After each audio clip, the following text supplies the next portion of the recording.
is the road to reading. We're going to start here with Proverbs chapter 6, verse 16 through the 19th. These 6 things doeth the Lord hate, yea, 7 are an abomination unto him. A proud look,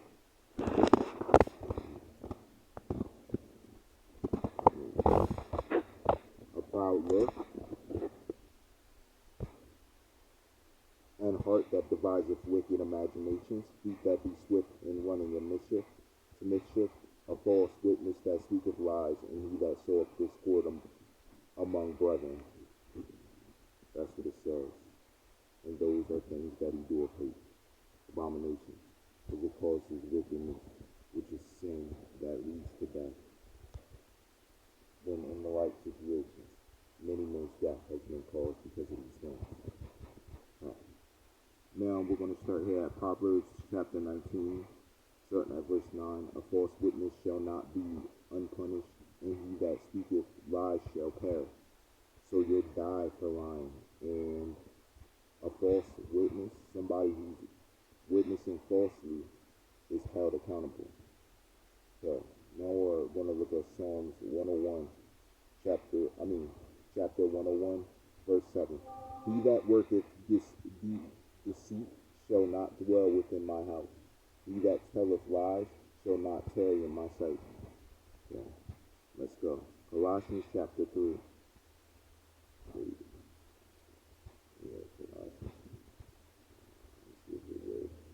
Colossians chapter 3, starting at the 9th. Lie not one to another, seeing that ye have put off the old man with his deeds.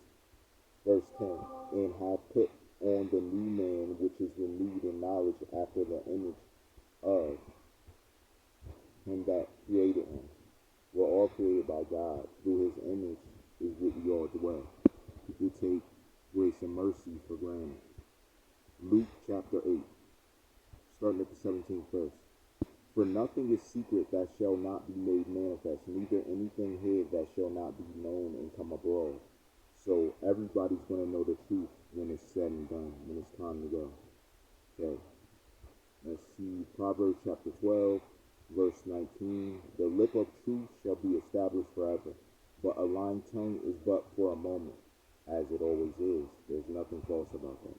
You lie, a lie is going to be seen for a moment, but once a person realizes the truth, even later, they're going to treat you different. Everybody does. 1 John chapter 2, verse 4. He that saith, I know him, and keepeth not his commandments, is a liar, and the truth is not in him. So to be truthful and walk around truth on our jacket, to say I'm a real person, which means that you're a person that puts the truth before any type of mess you go through, you have to show yourself approved before God. That's what I'm saying. We got to show ourselves approved before God, before man. Like, man comes after God, and God leads you to treat man the way that it should be. That's the way you got to understand the laws that are being put before us. Ephesians chapter 4, verse 25. Wherefore, putting away lying, speaking every man truth with his neighbor, for we are members one of another. We're dedicated through God's eyes to one another to be honest. Okay, John. Now, this ain't First John. This is John. John chapter 8, verse 44. Ye are of your father the devil, and the lust of your father ye will do.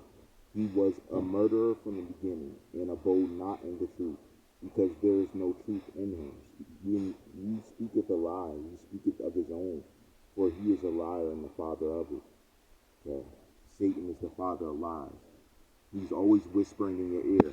Like my uncle says, he always says, like, it's the whisper of the whisperer. He's the guy whispering in your ear to make you think and do wrong in situations when you're to do right. Because he makes you think that you're just when it's not. So he's a deceiver. He's deceiving. When someone says a deceiver, they speak of him. That's why it's his own lie. He was a liar from the start. He was the first person to lie. He's going to be the lie to the end. He's a liar. Okay, Exodus chapter 20, verse 16. Thou shalt not bear false witness against thy neighbor. So don't lie on other people. That's what it says. 1 John chapter 1, verse 9. If we confess our sins, he is faithful and just to forgive us of our sins and to cleanse us from all unrighteousness. So we got got to ask. Do you get that right there? If we confess, you have to confess. Repenting is about confession and turning. It's a 180 turn. If you don't turn 180, you didn't fully turn around. People do a 240, people do a 360 and end up back where they started. Okay? Now, Revelation chapter 21, verse 8.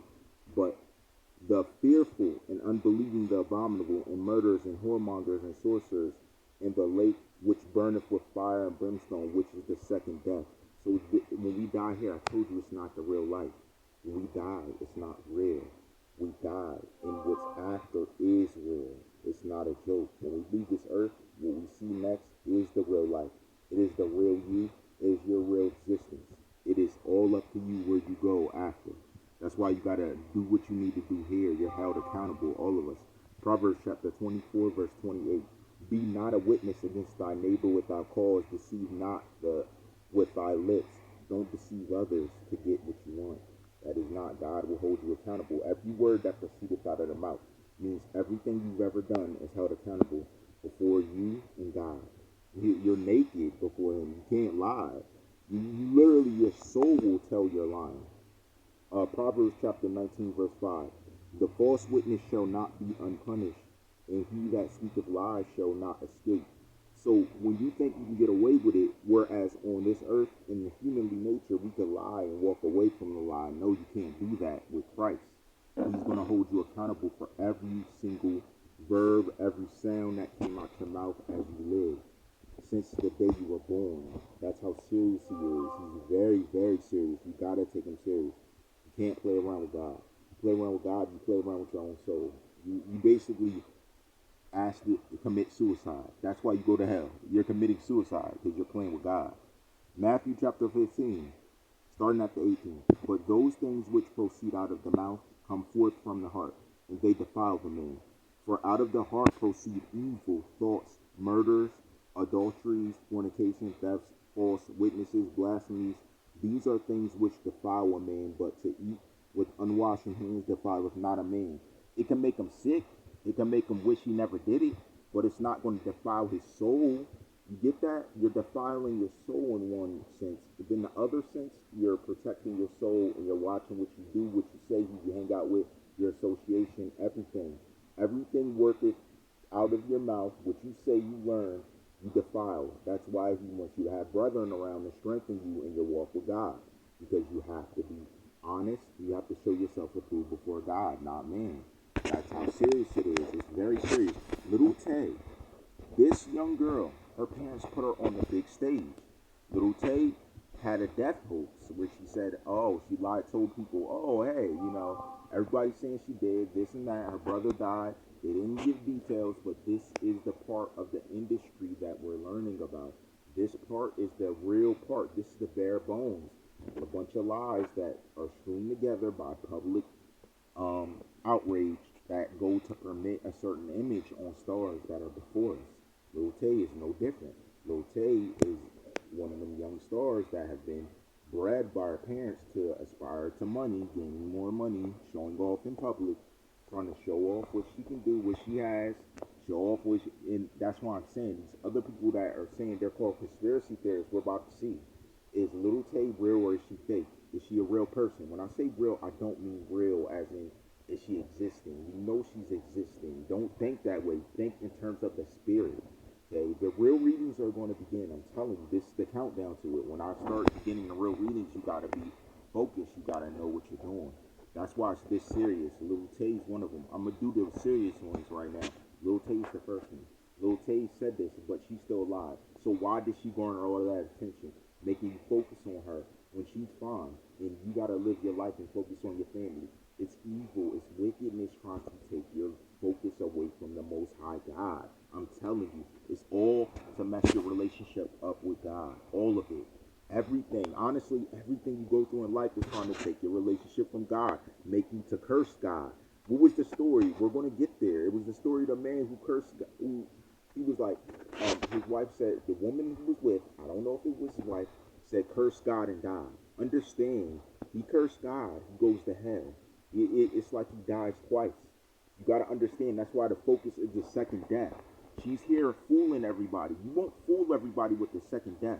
You can fool people making them think you died in real life, but the second death, you can't fool that. You will awaken to hell, burning for eternity, and that is your end. You can't fake that. That's what I'm saying. You gotta know your walk with God. You have to. All right, it's very serious.